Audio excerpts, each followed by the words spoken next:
Yo mga kois, welcome again to Kois TV. For this video mga kois, pag-uusapan natin ang isang beautiful bridge dito sa may south of Thailand mga kois. At meron itong unforgettable history ng Thailand mga kois. Tara na at aking pakinggan mga kois. So samahan niyo ako, let's go!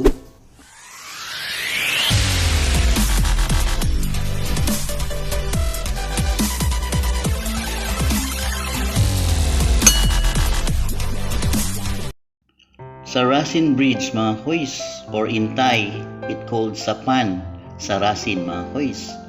So this bridge is connecting to the mainland of Phuket and Phang in the south of Thailand mga kois.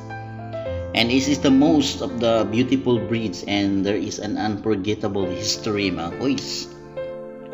It was built in 1951 and officially opened on July 7, 1967 mga kois.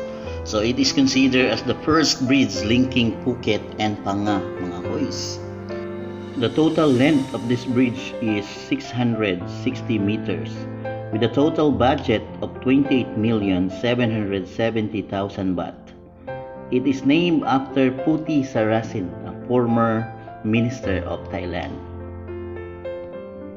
So noon ngang February 22, 1973 mga kois, naganap ang isang trahedya mga kois noong tumalon ang magkasintahan na sina Dam at Keo mga kois dahil ayaw payagan ng kanyang ama na may ikasal si Keo kay Dam mga kois dahil si Dam mga kois ay isang hamak na driver lang mga kois at saka tapir ng goma mga kois at saka si Keo ay isang guro ng kolehiyo mga kois. So ayun, ayaw ng kanyang ama na makasal sa kay Dam mga kois.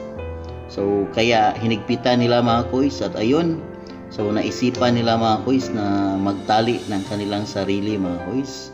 So magtali silang dalawa gamit yung loincloth mga kois at tumalon sila doon mga kois sa bridge na iyon mga kois. So yan po ang story ng kanilang pagmamahalan mga kois. So ginawan din ito ng pelikula mga kois. So may pamagat na Sapan Rock Sarasin mga kois, or in English The Bridge of Love mga kois. So ayan, so at present mga kois, Sarasin Bridge does not provide cars, no? Services. So di na nila pinadaanan ng mga sasakyan mga kois.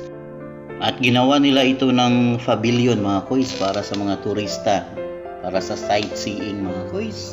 At nagpagawa na lang sila ng isang bridge, no? Sarasin Bridge 2 mga kois, para yun yung daanan ng mga sasakyan mga kois. So meron na ring mga restaurant mga kois na pwedeng kainan ng mga turista mga kois dyan sa may tabing dagat mga kois. So ayan, di magugutom yung mga turista mga kois kasi merong restaurant. At kung gusto nyo rin ng mga street foods mga kois, so meron din dyan sa may gilid. So maraming street foods dyan mga kois. Meron silang mga luchin. So ayan, mga Thai foods dyan mga kois. So kung gusto nyo mga Thai food, so ayan, makakabili kayo dyan sa may Sarasin Bridge mga kois.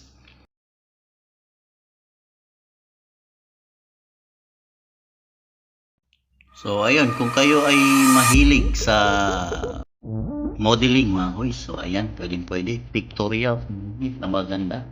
Ang dami kong nagagawa mga kois.